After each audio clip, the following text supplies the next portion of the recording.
Uma família cristã, todos os domingos ia à igreja.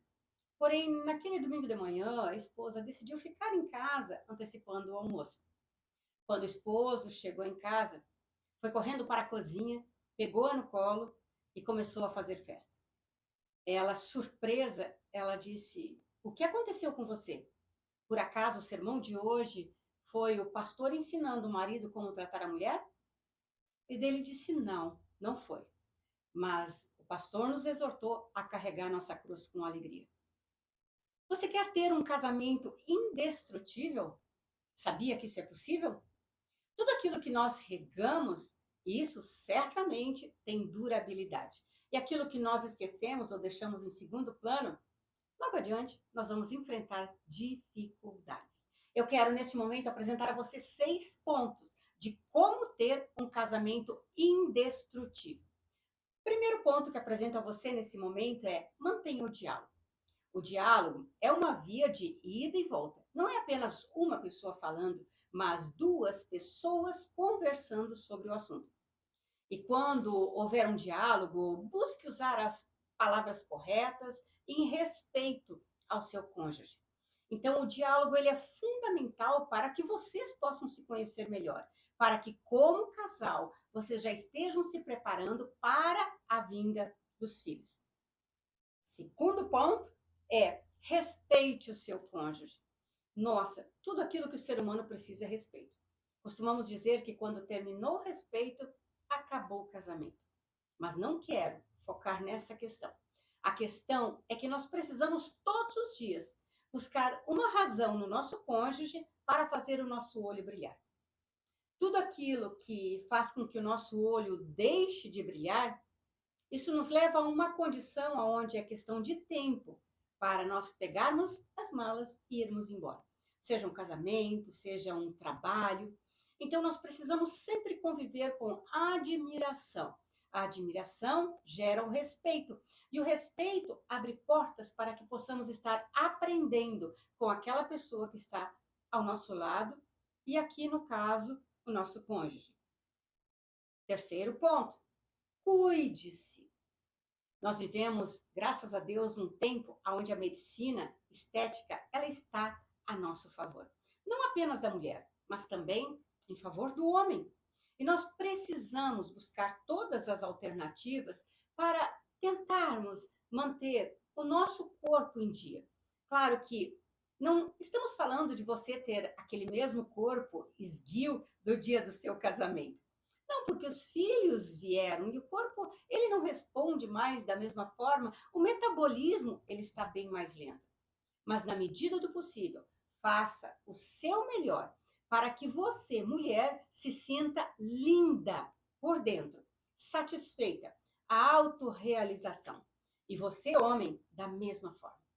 Não queira você, marido, exigir que a sua mulher esteja em dia se falta um dente na sua boca, se o seu cabelo você não costuma cortar, se tem cabelos nas suas orelhas e pelo nariz os cabelos saem para fora.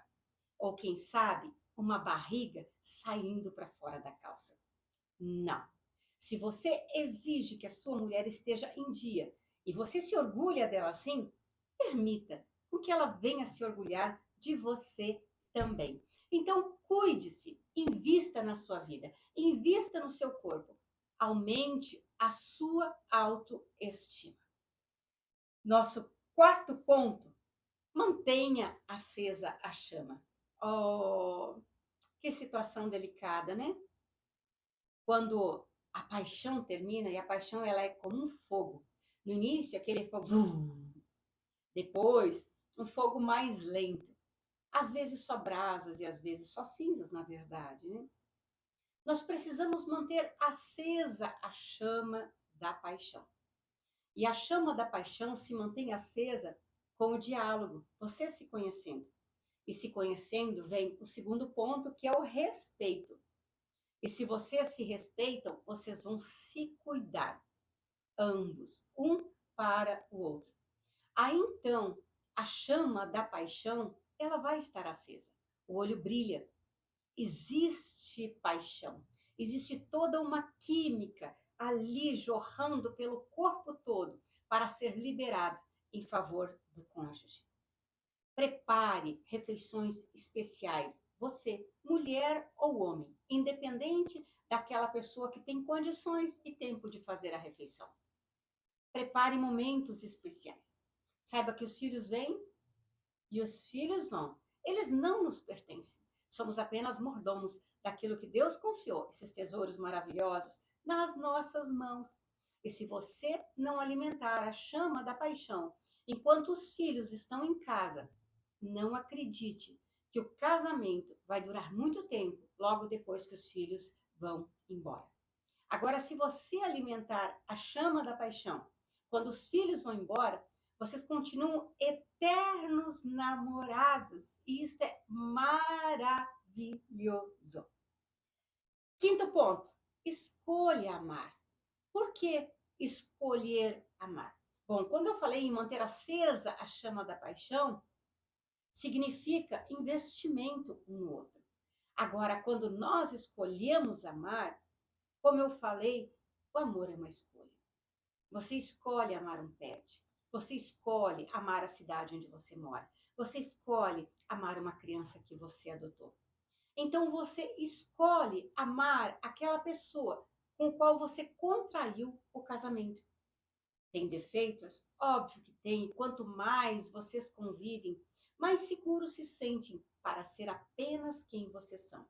E daí um fere o outro, um ofende o outro, mas ali precisa haver a escolha.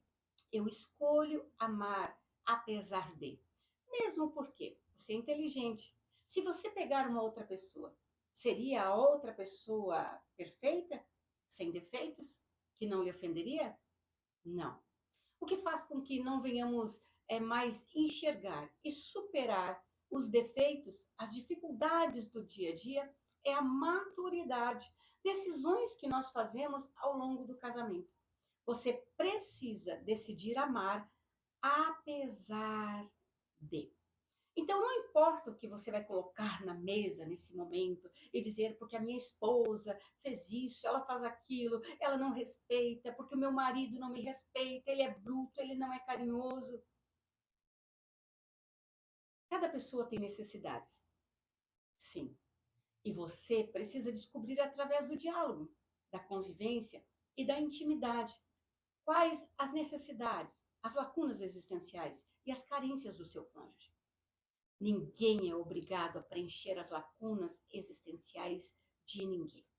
Mas se nós escolhemos amar, as Escrituras dizem em 1 Coríntios 13 que o amor tudo sofre, tudo crê, tudo suporta. O amor não age em ciúmes, não se porta inconvenientemente. Se nós pensamos dessa forma, entendemos que as nossas escolhas elas têm um preço. Você está disposto, você está disposta a pagar esse preço? Quantas pessoas querem um casamento indestrutível? Se você quer um casamento indestrutível, você precisa investir nele. Se você quer uma casa resistente às intempéries da natureza, você precisa investir na casa muito mais do que apenas ter uma casa. Se você quer filhos obedientes, filhos educados, filhos dedicados, você precisa investir muito mais do que apenas deixar eles na frente da TV, da internet ou entregar, terceirizar para a escola. Você precisa dedicar tempo, sacrificar em favor do seu filho para ter uma colheita. Não se iluda achando que as coisas acontecem dentro de um casamento. Não se iluda acreditando que quem está casado 10, 20, 30 ou 50 anos viveu uma vida conjugal maravilhosa. Hoje, talvez depois de décadas de casados, eles dizem que foi maravilhoso. Mas não foi tão maravilhoso assim. Quando eles enfrentaram o primeiro obstáculo no casamento, quando os filhos chegaram, quando eles não sabiam criar os filhos, porque na verdade a gente aprende a ser mãe somente quando temos filhos, pai somente quando os filhos chegam.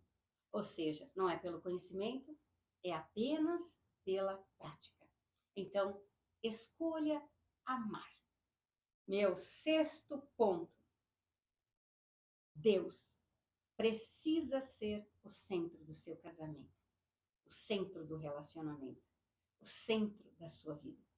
Se você buscar a Deus em primeiro lugar, todas as demais coisas serão acrescentadas. Se Deus for o centro do seu casamento, você não vai desanimar por qualquer coisa, porque há uma instituição sobre você, que é o casamento, que Deus criou, e você vai sacrificar, você vai ali investir para que dê certo e investir com todas as suas forças. Se Deus não for o centro, tudo que eu falei, os 5 itens anteriores, dificilmente eles serão possíveis de serem cumpridos.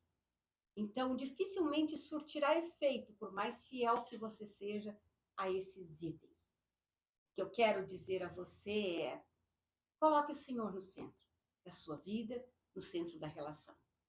Um casamento indestrutível se constrói a 3: a esposa, o esposo e Deus. É possível? Com certeza é. E se Deus é o centro, você manter o diálogo, respeitar o cônjuge, se cuidar, manter a chama acesa e escolher amar, vai ser prazeroso. Sim. Eu quero abençoar a sua vida e abençoar o seu casamento.